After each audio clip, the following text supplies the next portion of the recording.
Hello, my name is Kevin on the Atypical Cripple. I am continuing my series with Sue Ellen.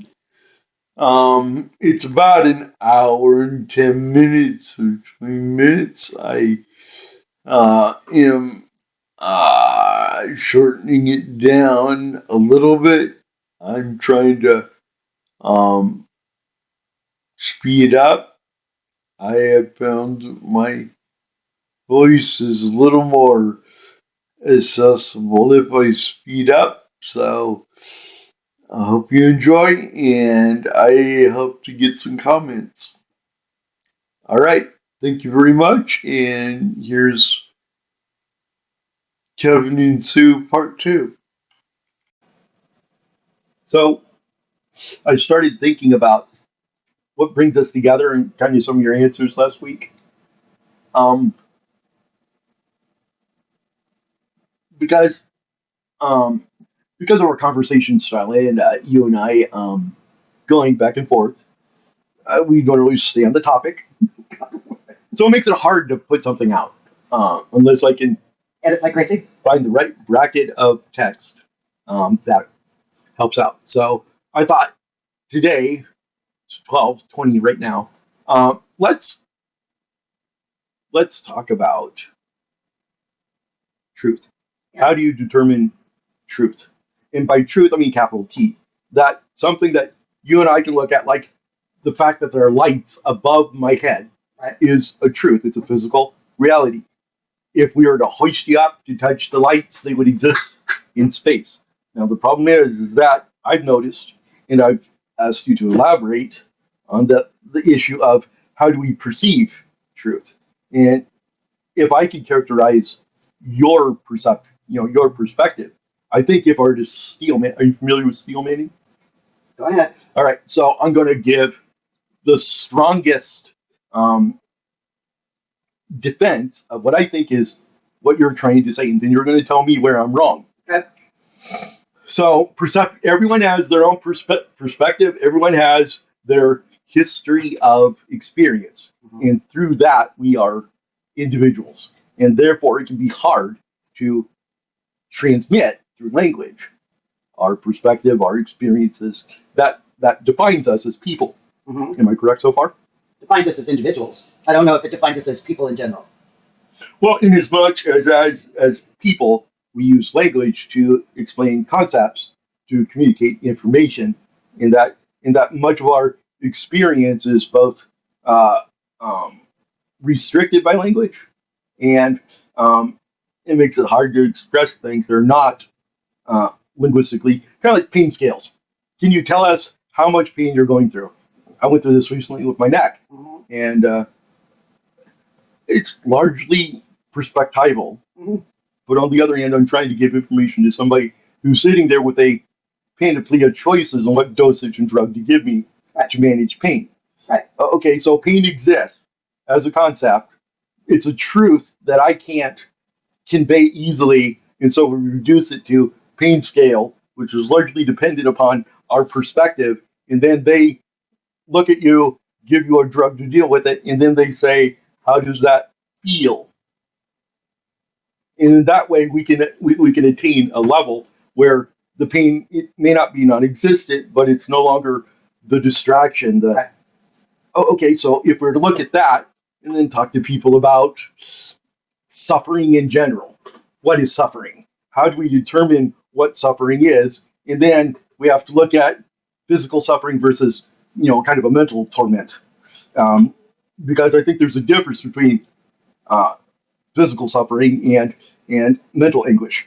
Although I think they go hand in hand. That may be true, but I'm going to table that for the Right. moment. I see where you're going with it, though. So I'm trying to say is that how we assess pain, things like this, we tease out the perception to get to a reality that we can do something about. Okay. Now, my perspective is that, apply it to pain, that something is wrong. Your nerves are screaming at you, for lack of a better term, that pain is occurring. And maybe if you address, because I look at it as a sense in my body as a detection system that says something wrong, address, and you're not going to be able to just ignore the check engine light because But right, it's not that easy. right. Yeah, I've known, and the problem with leprosy is that leprosy dulls pain, and so it's not the leprosy that kills you; it's the resultant infection of cutting your finger or cutting your foot that turns into something because your pain detection is not Working. Yes. working. Right, you can't properly address a cut unless you're aware of the cut.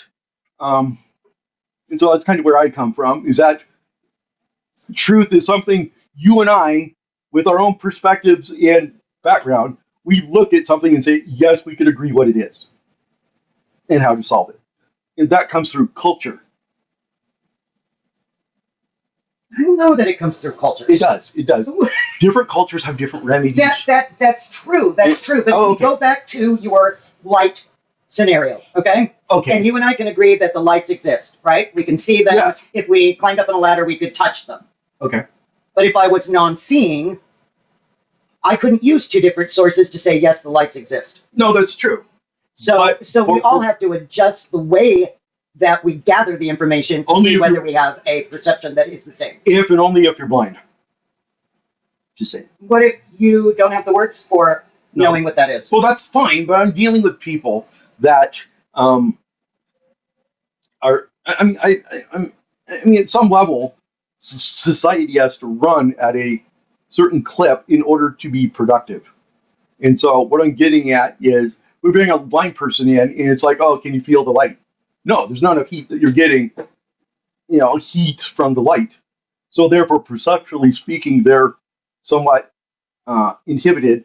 But if you take them outside and put them in front of the giant light bulb in the sky, they can feel it. they can perceive it. Right. Mhm. So perception of light comes down to which frequency are you able to perceive? Because No, I agree with that. heat is just a lower wavelength of light. It's radiation. It radiates and it persists in us like at a fire. Mhm. You get a lot of the infrared coming from the chemical reaction of the fire. Right. Now, we don't look at that chemical reaction and bow down to it like some sort of god, but I could see a point where maybe a primitive iteration of man would have looked at fire like some sort of divine thing to be pulled out of heaven. What myth was that? There was a myth of anyway. There was a myth where one of the people went up Mount Olympus and stole fire from the gods. Do you remember that one? Mhm. Okay. So now take that myth.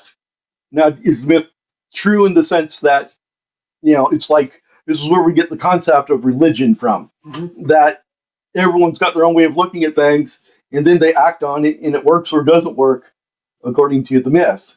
But really, the myth is pointing to somebody that, let's say, they say that, anthropologists say that the way early man kept fire, which was an introduction of technology, which was to put a tinder, keep a tinder thing, and then you would have the coal in the tinder thing burning as you were transporting it, and then you pull the coal out because there was a time we couldn't make fire. Right. In that way, and so not making fire, we had to either make it on the go. That's where flint knapping comes from, along with sharp edges, all the things that you want to put rubber on. Well, sharp edges are important. No, I agree. Right. So, because you got to cut down the mammoth, you got to do damage to a mammoth or a antelope or whatever. I mean, hunting back then was it a reality, and so they had a way of looking at things. And now we have a way of looking at things. And I think the way we're looking at things are completely disconnected from the things that were real to our ancestors, because we now have all these technological elements to it that we ourselves are unable to replicate. Mhm. I mean, this is why I got a battery box, Right.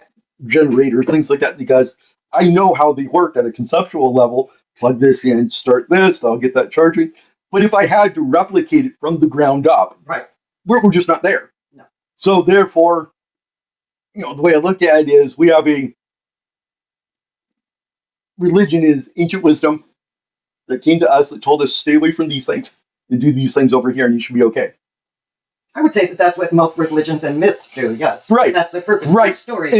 And then there are people like people I represent take those myths and then they say they actually happened, and then they say, oh look, God created da da da da, and it's like not quite. It's a little more deep than that, but they're not able to go that deep. They're just not. They don't have enough time. They got other things going on. They're applying their what limited resources to what they enjoy, and one of those things aren't me and my issues because they're out there doing what everyone else is doing. Right. So, but there are people that do, but I don't believe as they do. I get that. So therefore, coming at the same problem from two different perspectives can be hard because I feel that there's a romantic way of looking at this. How's this going to make me feel when I finally solve the problem? Versus, how about just solving the goddamn problem? By taking it down to its first principles and building it up from there, rather than starting off, how is this going to make me feel? Does that make sense? Well, I think that there are certainly people that do things for others for their own. Okay. But I don't know that. I don't think that. I mean, if you think that I do things for others, so it makes me feel good. I'm not saying. Yeah. I'm not. Well, but I can only do it from my perspective, so I don't know how other people are thinking. Do I think that there are people that do things just so they can get pats on the back? Sure. Okay. They must be lacking something that they're trying to find. But I also Okay. think people do things because they need to be done. Okay. But I think that you're right. The you- general population takes care of, for the lack of a better word, their clan. They can't think outside that. No. They can't conceptualize it. Well- Where I'm more than willing to, and I mean me as in people that I know that are similar to me, we're going to ask. Well, I can't conceptualize what that feels like. So tell me what you're experiencing, because I can only go from certain ideas by other people's experience. All right. Well, again, that presumes that that needs can be communicated with language, and in that if you don't have a common vocabulary, it becomes hard. It is hard. Because I think let's say like I look at my religious experience and I try to look at it from the point of view of here we have an epistemological system, and once I'm able to figure out what the epistemological system, how it works, I can then choose to apply it or not. Right. I think many people, when they come across a different epistemology, they immediately say, "Oh, this is another clan. This is another other group. I don't want to be a part of that. Therefore, I'm going to stick to my clan." This is why I accused you of siloing before, because I think you do silo. Well, And now I would say, I go out of my way to not silo. I do. You can smirk at that all you want. I think you go out of your way to not silo as much as I go out of my way to not silo. However, Yet we have no way of testing that. And so what I'm trying to say is that when I gave you those videos at first, remember those videos that you said were god awful? The one with the family? No, all of them. All of them. Oh, the ones that were way back? Uh-huh. Oh, God. What I was trying to do was assess how siloed you were. And okay, you agree. I'll give you that. I do not respond to fear-based. So, I know. Yeah, that means that I would put all those fear-based into a silo over there. I would say that you run off a different set of fear-based. Yeah, I run off of so we're both looking at a problem, coming at it from different directions, which is true diversity. But you only want to solve it the way your preconceived idea of solving it is. Oh, I would so disagree with that. Along with the resource constraint that you live under. I would say that alone is a recipe for failure. I don't think that Okay. that I look at things as failures. I look at things as that doesn't work, so let's try it a different way. Well, no doubt. But that's not a failure. to me. But that's like throwing spaghetti at a wall, which is not solving the issue unless you're trying to figure out how much spaghetti will fit on a wall. And quite honestly, does that make sense? No. All right, where did I lose you? So what I'm hearing you say is that there is one solution. Well, So you just have to keep that in your head against the same solution until you either pass out or somebody changes it. right. I believe that if it doesn't work this way, you figure out a different way to go at it. Right. So, and But considering the fact that I'd have to clean up the spaghetti on the wall, I wouldn't do it that way. Oh, okay. Well, That's all right. So here's a question for you. What is, if you don't see, here's the thing. I think we have fundamental disagreements on truth. I think that Let me ask you this. I think that we have a different fundamental idea of what truth is. Yes, Okay, so because I don't think it's a hardcore, if, concrete. if truth is perspectival, okay, then what do you call the lights? Is it only perceptual? If I can only perceive, because what I think you're practicing in all in as much as you're practicing a type of religion that, because let me ask you this, your conceptualization of religion is that I'm more or less projecting on you right now, so forgive me. Is you believe in you have to believe in a deity to be religious. No, I don't believe that. Okay, so what is religion? Religion is a dogma that feels safe for some people to follow, Okay. so they don't have to find the answers for themselves, or that they want to be around. Go back to that clan idea. Okay. People that they believe think similar to them. I think it's a fundamental human need to Okay. believe in something more. Okay. Well, I'm not negative towards religion. I think it works for some people. right. What I don't think is that you get to take your style of religion and tell me I have to believe it. Well, I would say the same thing. Right. But But- I mean, I don't think we're disagreeing with that. But on the other hand, we have people applying taxpayer dollars to express religious belief. We just don't call it religion; we call it policy. In that they hide behind their policies, gaslighting us. Because at least the Christians have the gumption to say we get this from a common source. And you don't think that there are Christians that try and create policy around their religion? I think that to be a good Christian, you would have to. I would think that we are not a one-denominational country. So how dare we? Exactly. So ask me this. Okay. All right. Or I'm going to ask you, why are public streets, some of the crosswalks, painted in rainbow colors? What does that represent? And who paid for it? You're objecting to rainbow-colored sidewalks? I'm objecting to what that means symbolically, yes. Because I don't think it should be there. Based on the same arguments used against me as a Christian. And you don't think that Christian values are expressed? I think they are. So, But- right. but- so should but- you be equal? No, I think I'd look at it this way. Everyone said when sodomy laws were taken off the books, get the government out of my bedroom, right? Yet the bedroom is being celebrated by what's on those stripes. And I'm just like, I don't. So you perceive pride. Well, pride used to be classified as a sin in general. Prideful, Yes, pride. I agree. All right. But, okay, so the rainbow things you just see as sex. I see it primarily, yes, as sex. And I Because don't. because when you look at sexuality, that's exactly what's being celebrated on that thing. And I think you can look at it from that point of view as to what's being pushed by saying just like there are lights above my head. And people, oh, no, that's not what it means. Here, let me give you a hyper-personalized rendition of it that is not shared by all, but there are some completely untestable, but I'm going to make that claim, and then so it's a symbol. It's like the Daughters of the Confederacy putting up statues of the Confederate generals during Reconstruction, or I've heard of. I watched a Kirk Cameron video where he took a historian to a Plymouth Rock memorial where where there was a statue to the values of Plymouth Rock. I'm not saying it's wrong to do this. I'm saying we symbolically put down that which we want to push. And I think if people got together, did something on private property, that's fine. Do whatever you want. I mean, and I think the Satanists have the point where it's like, well, you put the Ten Commandments up at the county courthouse. Why can't we put the Baphomet statue up? I think in regards to a free society, these are good questions to ask. The real issue is, what does the government stand to represent as a good, virtuous idea?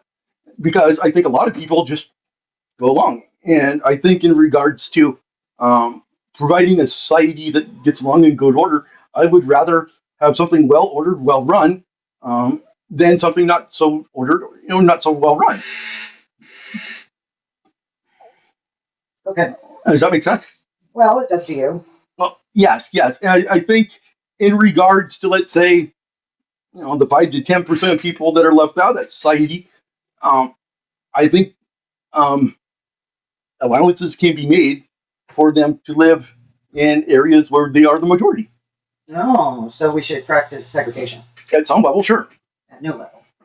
that you would agree with. I agree, but that's your religious belief. But that's true, and I'm okay with you choosing to isolate yourself in your own I know. plan. But I don't I think that realize. you get to say. I don't think that a group gets to say what everybody has to think. Then When how? I see a rainbow sidewalk, Okay. I think love. I think the acceptance of difference. Mhm. I don't think what you think, which is you just said you just see it as sex. Mhm. So you see it as inappropriate sex, and you find that offensive. And you get to find that offensive. What you Okay. don't get to say is that they are wrong because they don't think the way that you do. So here's a question. Somebody puts up a billboard, sexually explicit billboard. We have rules on what's concerning public space that we don't have rules for ourselves. If I wanted to put up a sexually explicit picture in my own house, I'm free to do so. Yes. But I put it outside, I'm under public scrutiny, including the government, for putting up obscene images in front of my house where the public can see it, where children can see it. And I think that's the difference. Okay, I agree, but I don't know what that has to do with the scenario back to the sidewalk. Well, the sidewalk represents it. No, it doesn't. Yes, it does. See? By your own definition, It represents love. It doesn't what represent kind obscenity. What kind of love? Well, is there enough of it around to No, say there's no, only no. right love or wrong love? The Greeks had 4 definitions of love. And I think they had storge, familiar love, the kind of love that we talk about for clan. Then there's eros, sexual love, that that expresses itself in sexual ways. Mm-hmm. Then there's agape, which is kind of a one-way love, parent for a child, or my belief in the great spaghetti monster, whatever. And then there's Did the Greek have spaghetti? well, the great spaghetti monster invented spaghetti, so all right. Or there's Thank God. okay, We like spaghetti. I really don't. Don't really? I hate spaghetti. My dad used to make spaghetti as a cheap, easy meal, and I just got tired of it. My mother used to put milk in her spaghetti. Get that one. Teach their own. But Yes. I'm not. There's a thing I agree with. Right. I knew a guy that put ketchup on spaghetti. True story. Oh, holy crap. Well, that offended a lot of people because it's like you already have sauce on. It's already tomato. What's the difference? Right. Well, again, people get offended for different things. There's really no predicting it. But when people get offended, it's more or less an issue of something's wrong, and I have an idea of how to fix it, even though I'm not really, like these people going out and doing burnouts on the flag. I don't think it represents the kind of love that you characterize it as. And so, therefore, Well, I'm not sure I understand the idea of love of an inanimate object. But, well, right. So, I mean, according but to, hey, I go back to the book. It says in 1 Corinthians 13, love is a list of things that you do, and you can't compel love. no, I think that's true. So, therefore, how is love spread around in a non-sexual manner? I think it's through the exercise of virtue, because the response to virtue is love. And that's where I come from in regards to what comes first. You can't have love without virtue. And you can't have virtue without a common denominator of what that virtue is. Because in my family, if you're doing something wrong, the family's going to have it out with you. In other families, they're just like, well, you can do what you want, you're free. And they kind of withdraw. My family, we yell at you, we scream at you, and then cut you off. Other families, they just kind of back away and see what happens and see if they have to come in and clean a mess later. Both are exercised in love, just different kinds of love. And so, therefore, I would look at your idea of, the rainbow thing is love. It's like, But you just said there's all different kinds of love. right, we have to identify by that. Well, let me ask you this. Can you have love that is bad, unvirtuous? I don't think that's love. Okay, I think you could feel sexual love for somebody and still have it be bad. Agree, disagree? Because I don't think it's love. well, that's because You gotta- you have a definition. What is love? From your perspective, maybe I should ask that. Love is not attached. I mean, love. It's not sexual. Love, Sexuality is something that's separate. You can love and have it have nothing to do with sexuality. so when two people literally make love, what is it referring to? Depends on whether they're having sex or love. Well, Not the same denominator here. yes, the very same. It's called making love. No, it's called having sex. It's called making love. Where does that come from? Making love. Where does that come from? Making love. I don't know where it comes from, but I'm guessing that it's an expression It's of a polite euphemism for literally having sex. Well, there's all kinds of sex. We have certainly opened it up since the 60s. And where is that? then there's such a thing as sexuality that is unrequired or unwished. Well, that's normally known as rape. You think? And yet, do you think that someone that thinks that it's okay for them to rape sees it as that? Because I'm guessing they don't, which is a problem. I would go back. Who says rape is okay? Well, I would hope no one says rape is okay, but I want you to remember that it is still not very far away from the idea that if one is raped, one must have been asking for it. Well, you've opened it up, so let's go there. So, rape, biologically speaking, it is a way of transmitting DNA. It's a way of creating violence. That too. Well, no. The violence is the rape. Yes. Okay, so. But I don't think that somebody's thinking about sharing their DNA with someone when they rape. No, but they don't have to be thinking one thing in order to do it. Sure, I bet that people that rape think that they have the right to do it anytime they want to. And what I would say is that I think there's a wider exception of rape within tribal culture. You know, that early. I don't understand. That early man that we were talking about that was saving the ember in the thing. I think there was a much wider accepting of rape at that time than there is now.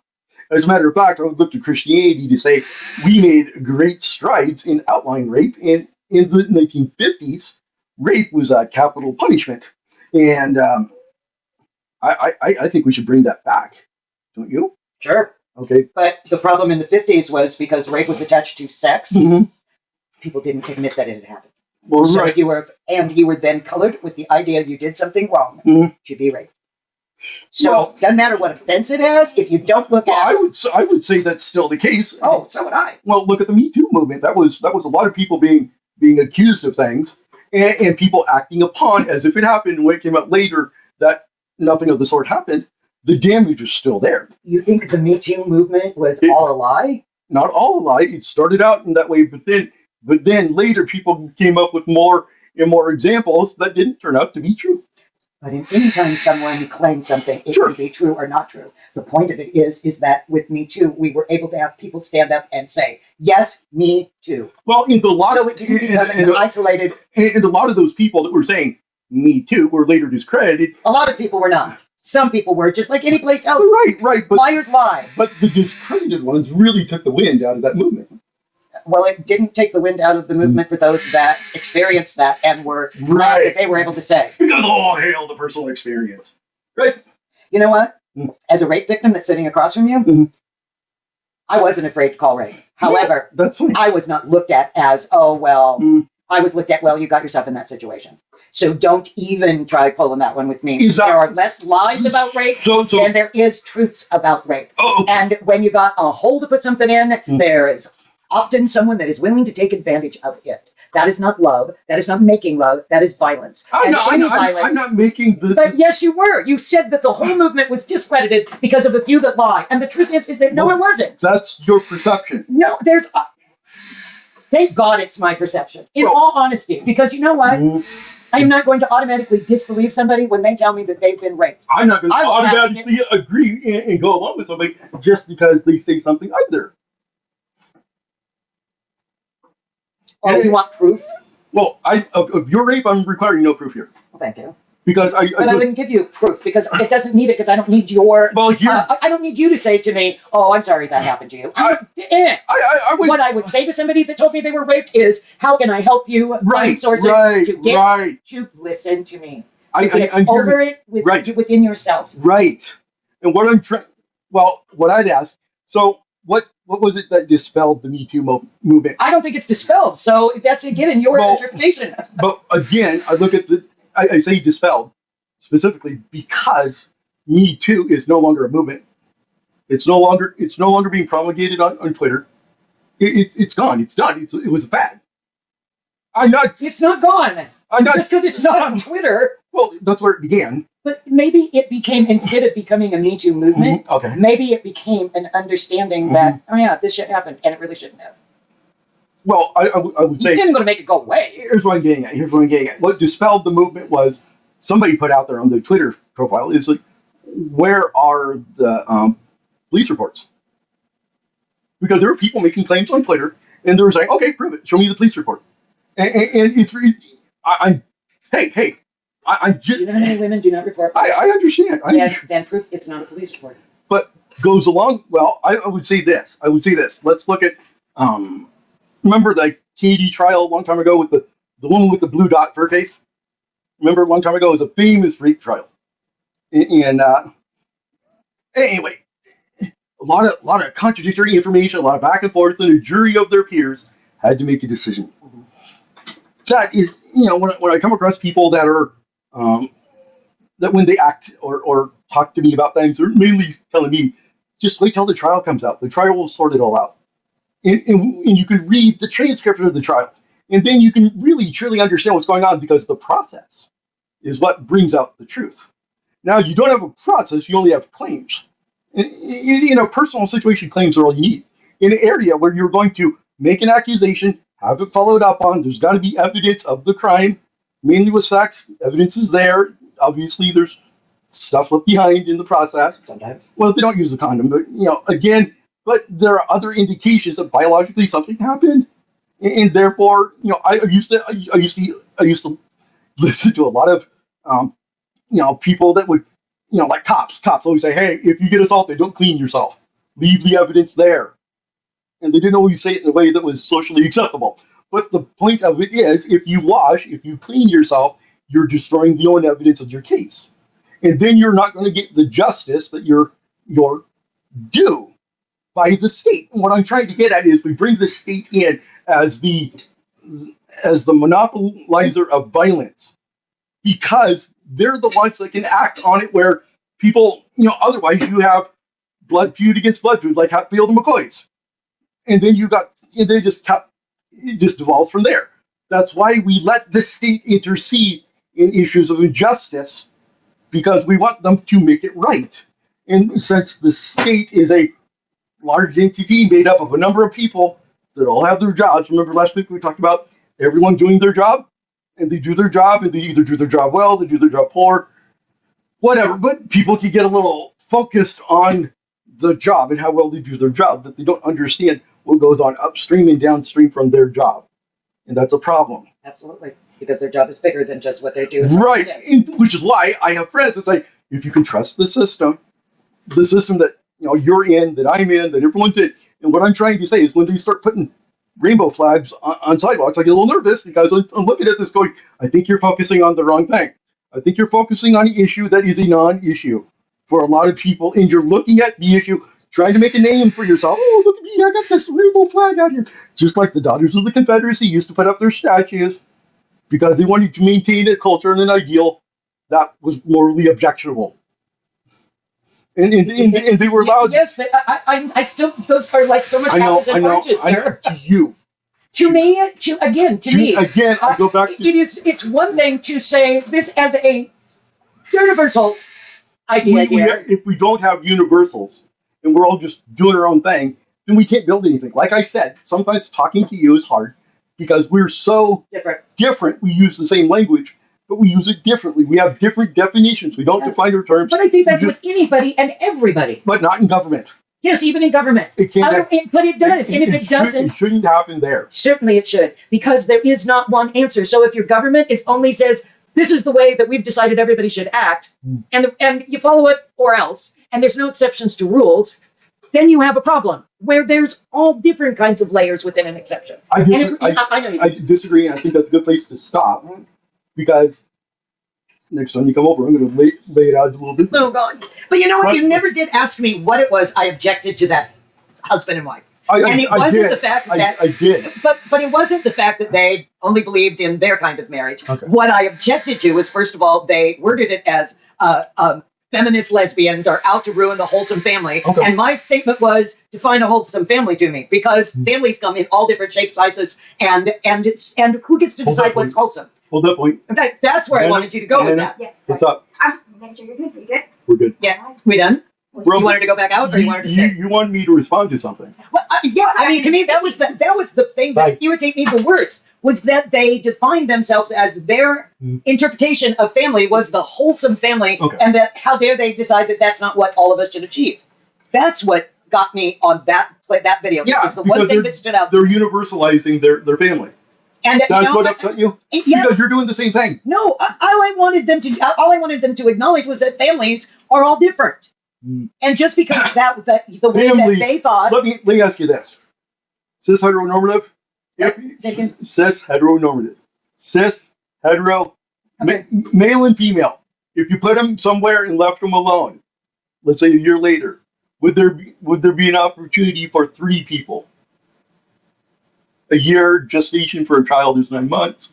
so you think so? What you're saying, if you put a male and a female together for a year, inevitably they'd have sex. No, I'm not saying inevitably. I'm saying put a male and a female, cat, dog, whatever, together for past the breeding cycle. It would be a possibility, Oh, okay. but there's all kinds of A possibilities. female and a female, a male and a male, a trans. Well, that's a little more complicated, but because there you have men giving birth. I've seen those, titles before on different things. Magazines, newspapers, stuff like that, where man gives birth. No, it's a transition female to male that gave birth. I think it's in the details. But again, I get back to biology. So family is only about biology. I think it's a large part. Yes. I think it's some part. Well, okay. Well, opinions are like assholes. Everyone's got them. So, Well, not everyone, but well, if you don't have a colostomy bag, maybe your asshole's out of use, or maybe it's just out of use in that regard. I don't want to be bad to all the gay people. But what I'm trying to get, no asshole doesn't make you gay. no, but the asshole is a sexual organ for that kind of individual. Sometimes, not all the time. I See, I mean, I think in all honesty, but when you're looking, you're looking at it from a harm. I don't look at things in absolutes No, you don't, which makes you hard to pin down on stuff. because I have all different kinds of opinions and ideas on stuff. Let me ask you this. You once said to me, "You're mentally ill." Is that diagnosed? Yes, What is your mental illness? I have depression, anxiety. Okay. Mental illness is a human happening, and it can manifest in all different kinds of ways and all different kinds of mental health issues. And sometimes they come and go. Are there people that are not mentally ill? I think that there is probably no human that hasn't had moments of mental illness. Okay. But again, it's definition. You told me once that you weren't like the other people at DDA, those people that were mentally ill. And what I said to you is that's developmental is not a mental illness. A mental illness is defined as something kind of different.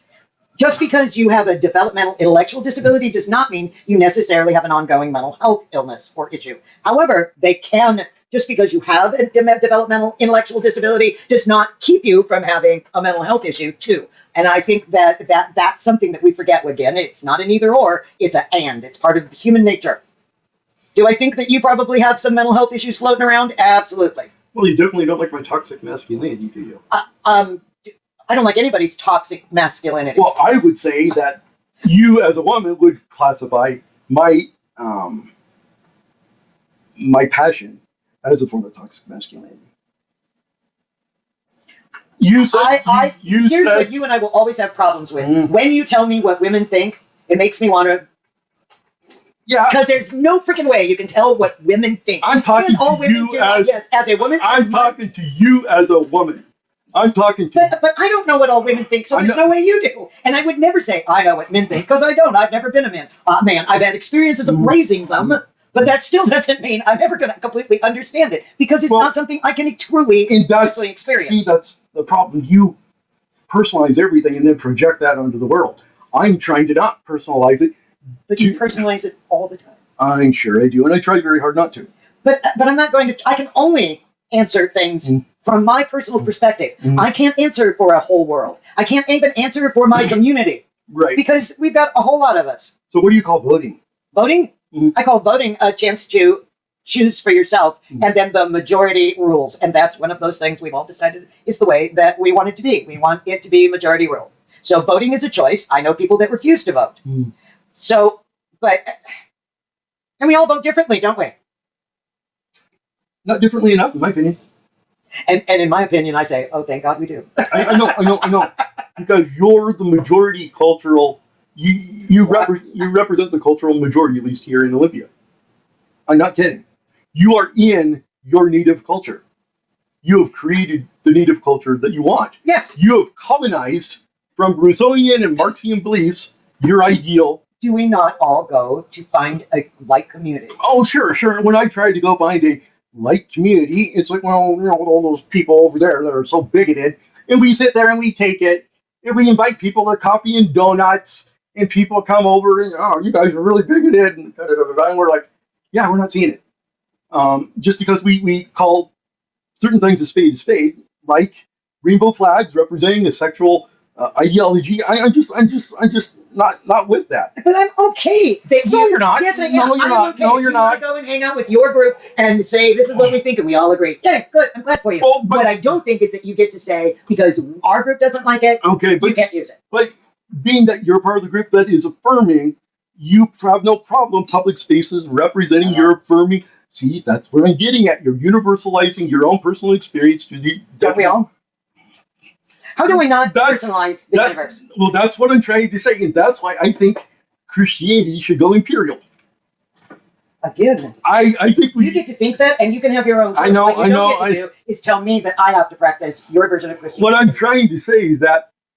Oh no, but I have to practice your No, you don't. your view of tolerance. So I tolerate the I know, fundamental Christian I beliefs know, too. I know. I don't have any choice. It's alive and well. No, but you will have a choice coming soon. Oh, you're absolutely right. And there is at no point of time will I be part of a majority or minority that says that the United States should be a Christian nation. Okay. Because that's not what the United States, when it was Thinking incorporated into a Caucasian society, it was based on freedom of religion. The founding fathers based it on freedom of religion. Not quite. Yes, they did. Not quite. But that's for another time. Thank you for coming in, so I do appreciate your time. You just appreciate having somebody to argue with.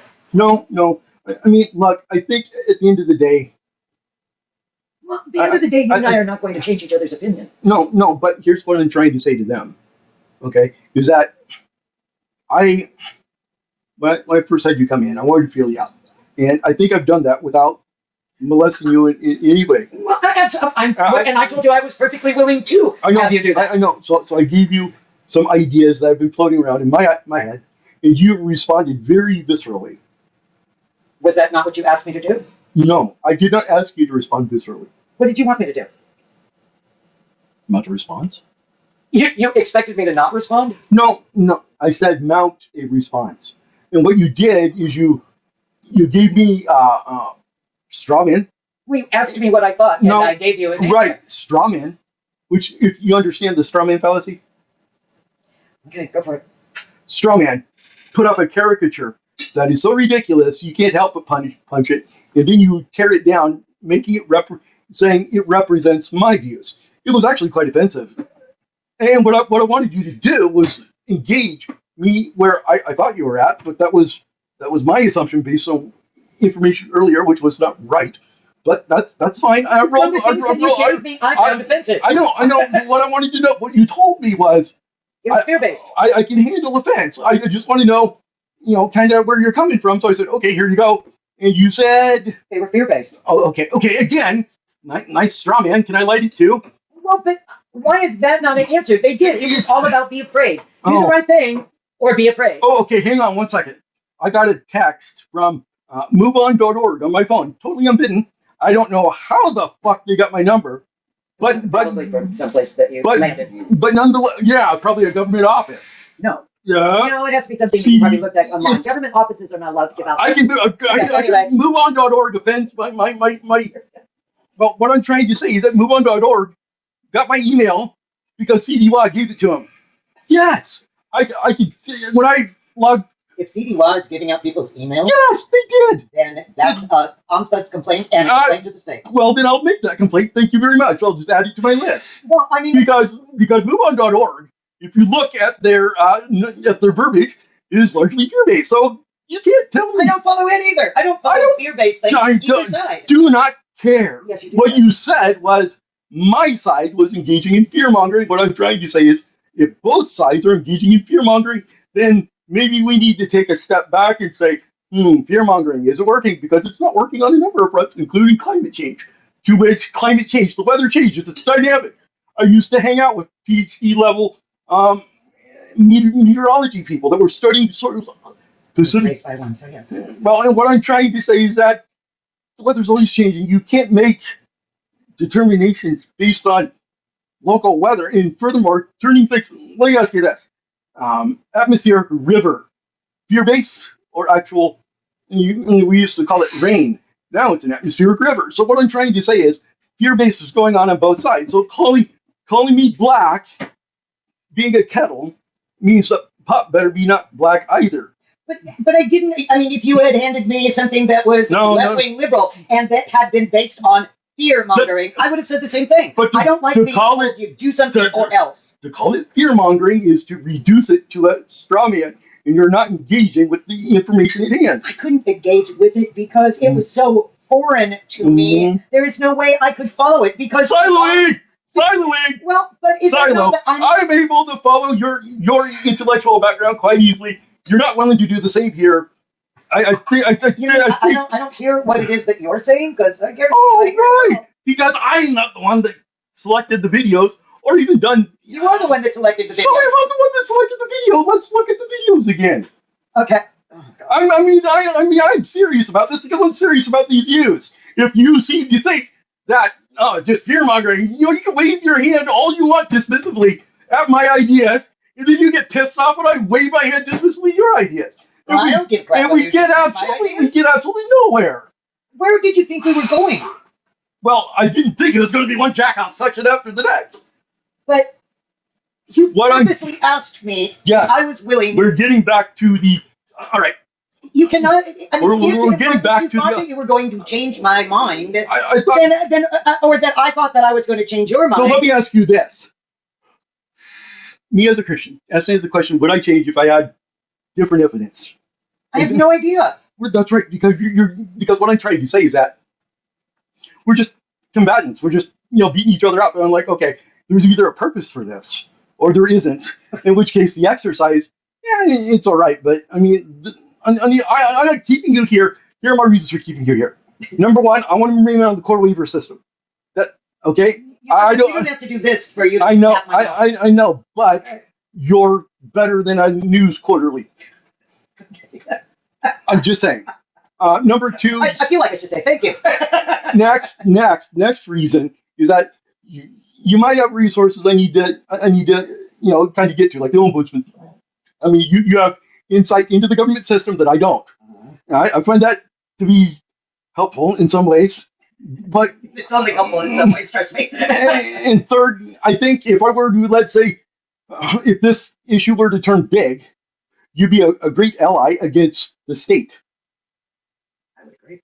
But you can only be an ally if you're able to represent my views accurately. I would not represent your views at all. All my job is to do is to clear the way for you to be able to represent yourself. Fine, and you've done that because I've done it as many times as I possibly can. You push my buttons. And when my buttons are pushed, sometimes caregivers would put my buttons and they'd have an hour and a half of nothing but Kevin raging. That's not a good thing. Well, unless it gets it out of your system and allows you to move forward from it, then I'm okay to be that raging. Last week, you said, I have a problem. Remember? God, no.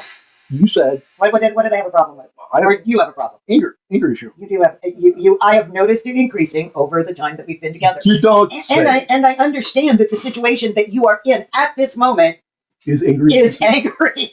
Because god dang, I'd be pissed too. But how do we move forward with it? What do you want to do, and how can I help you? Well, I mean, that's the point. I mean, let me ask you this: these I mean, I'm skeptical of the groups that you're around. Enterprise for Equity, that's oh my god.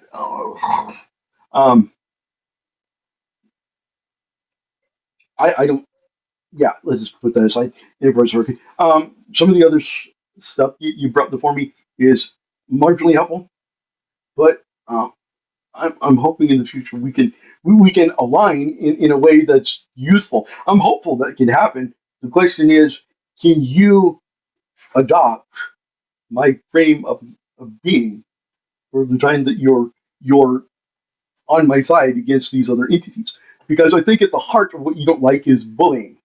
Oh, no, I don't. No, you're absolutely right. And so whether it's some LG plus plus whatever person in the government, it's like, oh, I just think, oh, white men are awful and da da da da da da da. And I happen to be a white man.